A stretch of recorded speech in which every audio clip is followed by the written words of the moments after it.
는 재하락합니까? 예, 재하락합니다, 여러분.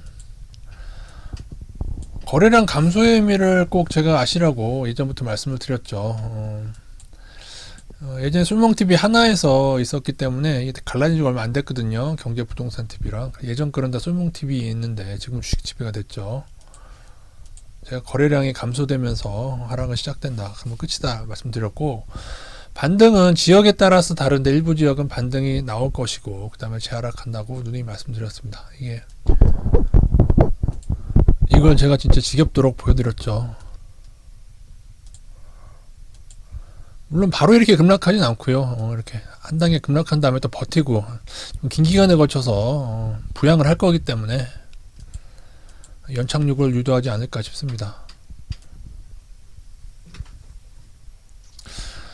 이 얘기를 먼저 할까? 언제가 바닥일 것 같냐는 제 생각에는 최소 2030년이에요. 최소. 개인적으로 그래갖고 2035년. 제 생각에는 8년은 걸릴 것 같아요. 좀 길면 12년 정도. 12년으로 보면 2035년이죠.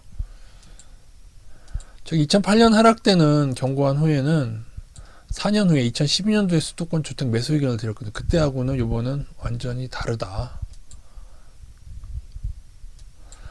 지금은 버블이 하나가 더 진행된 단계이기 때문에 제가 2008년도는 일본 버블만큼은 아니라고 했죠. 지금도 뭐 일본 버블만큼은 조금 아니라고 생각하는데 그래도 거의 수도권 아파트만큼은 근접해 있다 그렇게 보고 있습니다. 또한 인구가 줄어드는 시기가 이제 시작이 되고요. 거래량 감소의 의미를 꼭 아십시오. 요게 투기적인 것이 없으면은 지금처럼 제가 누누이 거래량 감소가 있을 것이고 그러면은 부동산은 끝이 난다고 말씀드려요. 지금 반등이 나와도 거래량이 크지가 않잖아요. 왜 그렇게 될까 생각해 보시면은 투기적인 요인인데 여러분이 아는 투기적 개념과 저의 투기적 개념은 조금 다릅니다, 여러분. 많은 사람들이 일본처럼 사람들이 몰려서 투기적으로 몰려서라고 생각하는데 그게 아니고요. 이미 소수의 거대 자본이 싸게 어느 지역을 타겟팅해서 싸게 산 다음에 실거래가 허수거래로 막 올리면서 그 다음에 사람들이 대거 몰린 후에 매도를 하게 됩니다. 이게 2번이기 때문에 제가 거래량 감소가 있을 거라고 실거래가 허수거래가 사기라고 말씀드렸죠.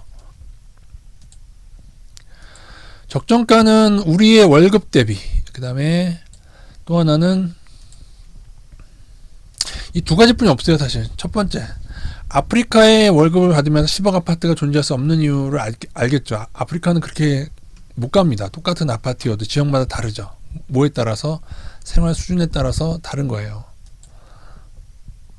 근데 이게 우리나라가 강남 같은 경우 뉴욕에 비해서 현저히 높기 때문에 아파트만큼은 PIR이 너무 높다. 그래서 아파트가 문제가 있는 거고요. 이재용 회장이 돈이 많아도 그분이 백채를 거주할 수는 없잖아요. 그죠? 그래서 그런 것인데 전반적으로 다 소득이 올라가야 됩니다. 소득이 올라가지 않았는데 어느 10년 동안 급등했다면 그거는 투기적인 면모다. 또 하나가 있을 수 있죠. 이재용 회장은 아닌데 어떤 사람이 백채를 구입해서 임대 사업을 하고 싶어요. 그러면 뭐가 중요하냐면은 price to rent ratio. 집값 대비 월세 비율이라는 게 있는데 이게 우리나라는 이것도 낮은 게 안 좋은 거거든요. 너무 낮아요. 그래서 집값이 고평가다. 이것도 예전에 다 설명드린 내용인데 예전에 솔몽TV에서요. 이렇게 산출했을 때 적정가는 우리가 생각하는 어디 이하로 안 떨어지겠지 그렇게 하시면 안 돼요. 투기적으로 너무 올려붙인 게 크면은 적정가까지 떨어집니다. 이 투기적 요소를 막을 수 있는 방법이 사실은 있었다고 봅니다. 첫 번째 금수업무가 이건데 문정부 동안 안 하고 지금도 안 하고 있어요. 이거는 아직도 안 하고 있다. 그 다음에 요거는 문정부 때 과태료가 생겼고 그걸로 안 된다고 했죠. 최근에야 이제 징역형이 추가됐는데 국토부가 단속을 제대로 할 리가 없죠. 얘네들이. 그죠? 요거는 문정부 말기에 들어서 대출 규제가 좀 나왔고 그것 때문에 하락한 거예요. 금리보다는 금리가 오른다고 해서 그렇게 급하게 떨어지지 않거든요. 막판에 규제가 막히면서 그런 하락이 촉발됐다고 보시면 되겠습니다. 근데 요거를 풀어헤침으로써 반등이 나온 것이고요.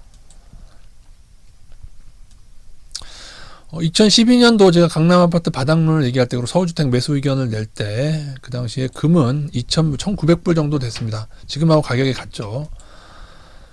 그 당시 금에 대해서 너무 폭주를 하기 때문에 제가 그런 말씀드렸어요. 금은 2005년도에 500불이었거든요. 너무 그 다음에 1500불까지 급등했었고, 아파트는 2012년도까지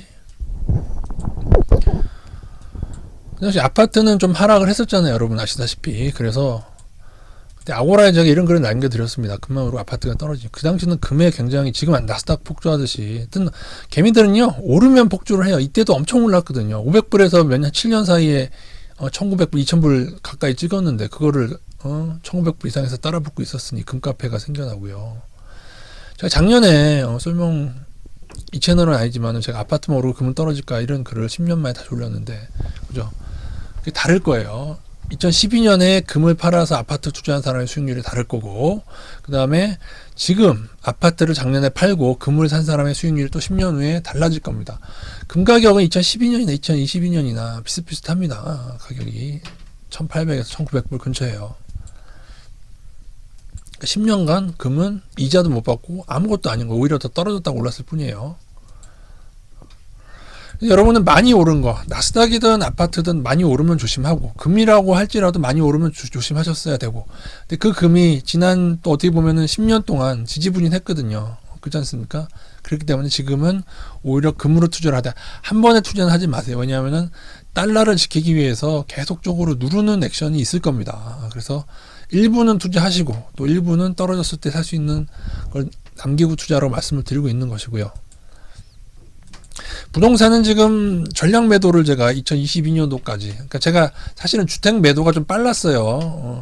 15년에서 17년 사이 저희가 매도가 빠른 거 인정합니다. 하지만 저희가 땅으로는 2022년도까지 막판에 먹었고요. 그 다음에 그걸 2022년도까지 제가 분할로 다 매도하라 말씀드렸는데, 지금은 자산의 한 5% 정도나, 그 가격이 안 되면 10% 정도는 농지는 좀 투자하자. 식량난이 오게 되면은 농지가 조금, 이건 절대로 투자 개념이 아니고, 만약에 있을 식량난을 대비해서 전체 자산 5%를 살 수 있으면 5%만 쓰시고, 최소한의 가격으로 농지 정도 투자하자. 그리고 이제 금을 모아가자. 그러고 있는 상태입니다. 주식은 썰명 주식TV 가시면은 저희가 우리나라 저평가 투자하면서 또 나스닥 인버스는 또 모아가고 있는 중에 있습니다.